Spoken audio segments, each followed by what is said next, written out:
एक सवाल मैं यहाँ पर राजेश जी से लेना चाहूंगा, हमारे एडिटर्स भी बैठे हुए हैं। राजेश जी, क्विकली आपका सवाल सर। मनीष जी, मेरा सवाल आपसे ये है, एक हिंदी का शब्द है कोलोकियल में, हाँ जी, हिंदी का कोलोकियल हिंदी में एक शब्द है बटमार। बटमार, हाँ। बटमार मतलब रास्ते में कोई अंधेरे में जा रहा है, आप झाड़ी से निकले, कूदे उसके ऊपर, उसका माल मत्ता लेके निकल गए। बटमार। हाँ, झपट्टा। अरविंद केजरीवाल ने जब राजनीति शुरू की, बटमार वाली राजनीति उनके विरोधी कहते हैं, ऐसे शुरू की। मतलब आपने शीला दीक्षित के खिलाफ एफआईआर करवाया, अंबानी के खिलाफ एफआईआर करवाया, रॉबर्ट वाड्रा के खिलाफ आपने प्रेस कॉन्फ्रेंस की जिसमें प्रशांत भूषण भी थे। अब ये किसी लॉजिकल कंक्लूजन तक पहुंचे या ना पहुंचे आप बेहतर जानते हैं।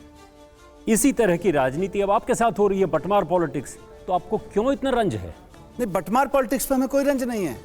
यानी आपने की, आप हमारे, आपने की, इसको मानते हैं आप, आपने की। अपोजिशन में आरोप प्रत्यारोप होंगे, हमेशा होंगे, कब नहीं रहे होंगे मुझे नहीं लगता कि कोई एक ऐसा समय आएगा जब 4-6 राजनीतिक पार्टियां होंगी और वो कहेंगे सब हम आरोप प्रत्यारोप नहीं करेंगे। आरोप प्रत्यारोप के बीच से ही राजनीति निकलेगी, इसमें बिल्कुल मना ही नहीं है। लेकिन आप रास्ते चलते किसी आदमी को उठा के जेल में डालो और फिर उसके बयान के आधार पर चुने हुए मुख्यमंत्री को आतंकवादियों और ड्रग माफिया पे लगाए जाने वाले कानून लगा के उसको जेल में डाल दो और फिर उसकी बेल भी ना होने दो। यही बात तो शीला दीक्षित, अंबानी और रॉबर्ट वाड्रा वगैरह भी कहेंगे कि रास्ते चलते आपने आरोप लगा दिए। किसी लॉजिकल आरोप तो लगाएंगे, आरोप सच्चे भी हो सकते हैं, झूठे भी हो सकते हैं। झूठे लगाए? मैंने नहीं झूठे लगाए, मैं कह रहा हूं आरोप तो मेरे ऊपर भी मुझे आरोप लगाने शिकायत नहीं है, जितने आरोप लगाओ खूब लगाओ। लेकिन ये जो कानूनों का दुरुपयोग करके, एजेंसियों का दुरुपयोग कर करके नेताओं को उठा के जेल में डाल रहे हो। भाई मेरे ऊपर आपने शराब घोटाले का आरोप लगाया, मुझे कोई प्रॉब्लम नहीं है, आप लगाओ, जांच करो, जांच के बाद कोर्ट चले जाना, ट्रायल होगी, मैं जवाब दूंगा। मेरे ऊपर आपने आरोप लगाए, कमरे ज्यादा बनवा दिए, गलत बनवा दिए स्कूलों में। इन्होंने मेरे कितने नेताओं के ऊपर कितने आरोप लगाए, बाद में मामला कोर्ट में गया, मेरे ऊपर भी आरोप लगाए, खत्म हो गया। मेरे ऊपर एक इन्होंने आरोप लगाया, इंटरेस्टिंग मैं बात बताता हूँ, और मैंने कभी इसको बड़ा मुद्दा नहीं बनाया। मेरे ऊपर आरोप लगाया, साहब मैं मंत्री था सरकार में, विज्ञापन दिए, विज्ञापन में फेसबुक को कोई हमने एडवर्टीजमेंट दिया, बोले जी बिना टेंडर के दे दिया आपने फेसबुक को एडवर्टीजमेंट। अरे भाई फेसबुक को अगर कोई ऐड देना है तो टेंडर कहाँ से होगा, एक ही कंपनी है फेसबुक, या उस लेवल की एक ही उस तरह की थी। एनीवे, इन्होंने उसके ऊपर सीबीआई जांच करा दी। सीबीआई आई, मेरे घर में रेड की, मेरे दफ्तर में रेड की, सारी फाइलें उठा के ले गए। कोई बात नहीं, जांच करते रहो। लेकिन उस समय भी अगर कोई विज्ञापन दिया सरकार ने एक मिनिस्टर रहते हुए, उसके बेस पे आप उसको पीएमएलए का सेक्शन 45 लगा के उसकी बेल ना होने दो, 1.5 साल तक 2 साल तक जेल में डालो, ये गलत है। रामकृपाल जी। मनीष जी, चूंकि मामला तो अभी सब जुडिस है, मैं उस पर नहीं जाऊंगा। मेरा एक सवाल है कि ये जो आप पर लेकर के मामले में, सबसे पहले तो जहां तक मुझे ध्यान है कि कांग्रेस ने ये सवाल उठाया था। मुझे लगता है कि बीजेपी से पहले कांग्रेस ने ये सारे आरोप लगाए थे। तो कांग्रेस तब सही थी या आज कांग्रेस आपके साथ है अब सही है? पहला तो मेरा ये है। दूसरा मेरा ये कहना था कि जब से आप लोग सत्ता में हैं, कभी आप लोगों को कुछ महसूस ऐसा हुआ है कि कहीं आपसे भी कोई गलती हुई है? क्योंकि जो आप उद्देश्य लेके चले थे एक वैकल्पिक राजनीति का, तो मैं आपसे पूछ रहा हूं कि कहीं आपको लगता है कि उससे थोड़ा डिरेलमेंट हुआ है? और तीसरी बात, मैं इससे जुड़ा हुआ कहता हूं कि आपकी बात बिल्कुल सही है। देखिए, एक होता है मीडिया ट्रायल।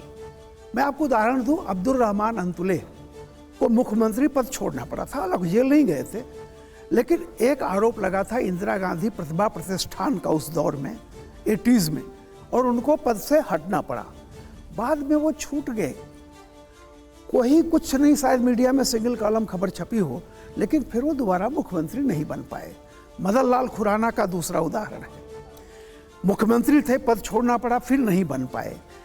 तो जरूरी नहीं है कि आप बाद में बेदाग साबित हों या नहीं हों, लेकिन ये जो एक कहीं ना कहीं से एक ऐसी पार्टी जो वैकल्पिक राजनीति की बात करने आई थी, आज आपको लगता है कि उस पर कहीं ना कहीं दाग लगा है? मुझे तो लगता है यही वैकल्पिक राजनीति है। वैकल्पिक राजनीति की सबकी अपने अपने समय के अलग अलग दौर की और परिस्थितिवश परिभाषाएं होंगी कि आज के दौर में विकल्प क्या है, जब मेन स्ट्रीम क्या है। किसी एक समय में मेन स्ट्रीम अलग तरह की राजनीति होती थी, उसमें वैकल्पिक अलग है। आज के समय में जिसको मेन स्ट्रीम राजनीति कह रहे हैं, वो राजनीति का मतलब है ऑपरेशन लोटस। जिस राज्य में भी चुनाव हुए, अगर हम चुनाव नहीं जीते तो उसके बाद में हम सरकारें नहीं चलने देंगे।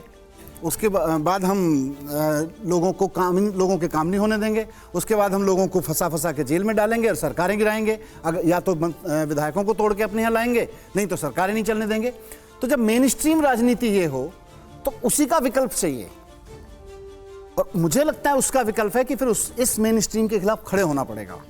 और हो सकता है किसी समय जब मेन स्ट्रीम में अलग धारा चल रही हो, उस समय एक पूरे देश में मुख्यमंत्री पे किसी पे आरोप लगा, उसको लगा यार पूरे देश में अच्छा माहौल चल रहा है, सभी मुख्यमंत्री अपना अपना काम कर रहे हैं, पक्ष के भी और विपक्ष के भी, मेरे ऊपर आरोप लगा, उसने इस्तीफा दे दिया। आज तो आप मुझे एक राज्य बता दो जहां विपक्ष की सरकार हो और जहां बैठा हुआ राज्यपाल अपने मुख्यमंत्रियों के काम ना रोक रहा हो या उनकी सरकारें गिराने की साजिशें ना रच रहा हो।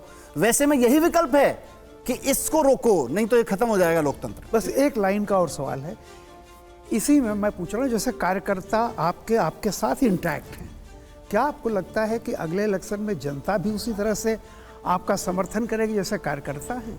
बिल्कुल, देखिए जनता तो मुझे लगता है और ज़्यादा शिद्दत से करेगी, क्योंकि जनता ने ये पूरा क्राइसिस देखा है। जनता ने देखा है कि यार ये एक पार्टी है जिसके, जनता ने सिर्फ हमको ही नहीं देखा, जनता ने पूरे देश में इस वक्त देखा है कि अलग अलग पार्टियों पर ज़रा आरोप लगे, पार्टियाँ गिर गई, सरकारें गिर गई, सब एक दूसरे से भाग गए, एक दूसरे का साथ छोड़ के भाग गए। लेकिन यही पार्टी है जिसके लोगों ने, कार्यकर्ताओं ने, MP MLAs ने, काउंसलर्स ने साथ, ना सिर्फ साथ नहीं छोड़ा बल्कि शिद्दत के साथ एक परिवार की तरह खड़े रहे। इसी से जनता का भरोसा और हमारे प्रति बढ़ रहा है, और काम करते रहे इससे और बढ़ रहा है।